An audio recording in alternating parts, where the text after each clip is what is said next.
नमस्कार विद्यार्थी मित्रांनो, आज 28 मार्च 2025 आजच्या काही चालू घडामोडी आपण बघूयात। बघा, बी सुमित रेड्डीने अलीकडेच निवृत्तीची घोषणा केली आहे।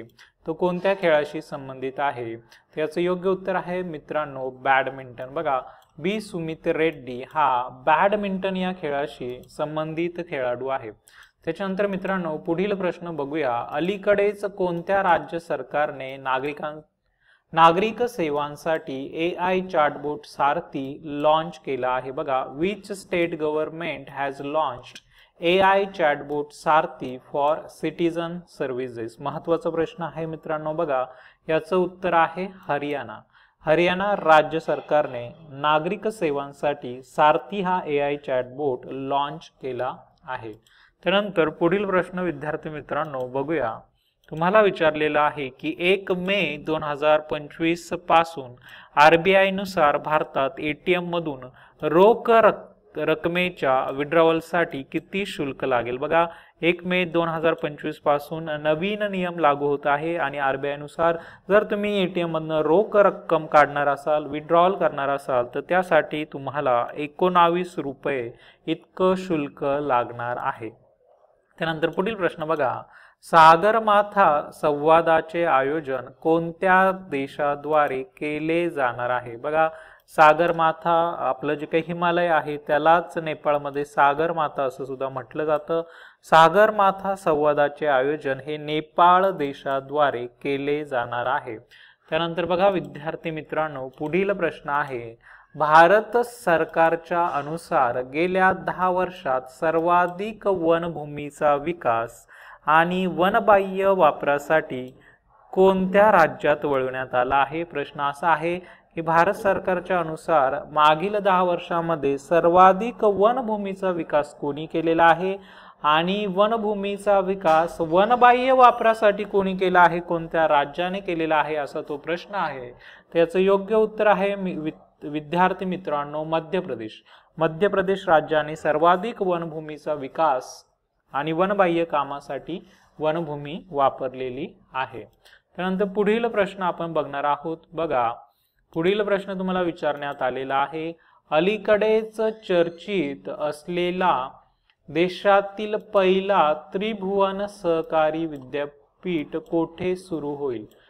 देशातील पहिलं त्रिभुवन सरकारी विद्यापीठ कोठे सुरू होणार आहे? तर याचं योग्य उत्तर आहे विद्यार्थी मित्रांनो गुजरात। गुजरात या ठिकाणी देशातील पहिलं त्रिभुवन सरकारी विद्यापीठ सुरू होणार आहे। बघूया विद्यार्थी मित्रांनो पुढील प्रश्न। बघा, तुम्हाला विचारण्यात आलेला आहे, भारतातील पहिला व्हर्टिकल लिफ्ट रेल्वे पूल पंबन पूल ज्याचे उद्घाटन पंतप्रधान नरेंद्र मोदी 6 एप्रिल रोजी करणार आहेत तो कुठे स्थित आहे? भारतातील पहिला व्हर्टिकल लिफ्ट रेल्वे पूल ज्याचं नाव पंबन पूल आहे तो कुठे आहे, कुठल्या राज्यामध्ये आहे? याचं योग्य उत्तर आहे मित्रांनो तमिळनाडू। तमिळनाडू राज्यामध्ये हा तुम्हाला बघा पंबन पूल तुम्हाला बघायला भेटतो। अशा पद्धतीने हा पंबन पूल या ठिकाणी रेल्वेसाठी तो बांधला गेलेला आहे आणि 6 एप्रिल रोजी नरेंद्र मोदी याचं उद्घाटन करणार आहेत। पुढील प्रश्न बघा, डिजिटल कॉर्प सर्वे DCS प्रणाली कोणत्या मंत्रालयाने सुरू केली आहे? बघा, डिजिटली कॉर्पचं सर्वे केले जाणार आहे, वनस्पतींचा सर्वे केला जाणार आहे। ही जी प्रणाली आहे ही कोणत्या मंत्रालयाने सुरू केली आहे? तर याचं योग्य उत्तर आहे मित्रांनो कृषी आणि शेतकरी कल्याण मंत्रालय यांनी ही DCS प्रणाली सुरू केलेली आहे। त्यानंतर पुढील प्रश्न बघूया विद्यार्थी मित्रांनो। बघा, उत्तर प्रदेश सरकारने कोणत्या शहरात डॉल्फिन सफारी सुरू करण्याची घोषणा केली आहे? याचं योग्य उत्तर असणार आहे वाराणसी। बघा, वाराणसी या शहरात उत्तर प्रदेश सरकारने डॉल्फिन सफारी सुरू करण्याची घोषणा केली आहे। वळूया पुढच्या प्रश्नाकडे। बघा, पुढील प्रश्न विचारण्यात आलेला आहे, ripples of change gender transformative rural वॉश प्रोग्राम्स इन इंडिया या पुस्तकाचे विमोचन कोणी केले? याचं योग्य उत्तर आहे मित्रांनो CR पाटील यांनी ripples of change gender transformative rural वॉश प्रोग्राम इन इंडिया या पुस्तकाचं त्या ठिकाणी विमोचन केलेलं आहे। पुढील प्रश्न बघा, नुकताच भारतातील पहिला PSA squash copper tournament the India open 2025 कुठे आयोजित करण्यात आला? तर याचं योग्य उत्तर आहे मित्रांनो महाराष्ट्र आपल्या राज्यामध्ये भारतातील पहिला PSA squash copper tournament the India open 2025 आयोजित करण्यात आला. महत्त्वाचा प्रश्न आहे बघा. पुढील प्रश्न आपण बघूया.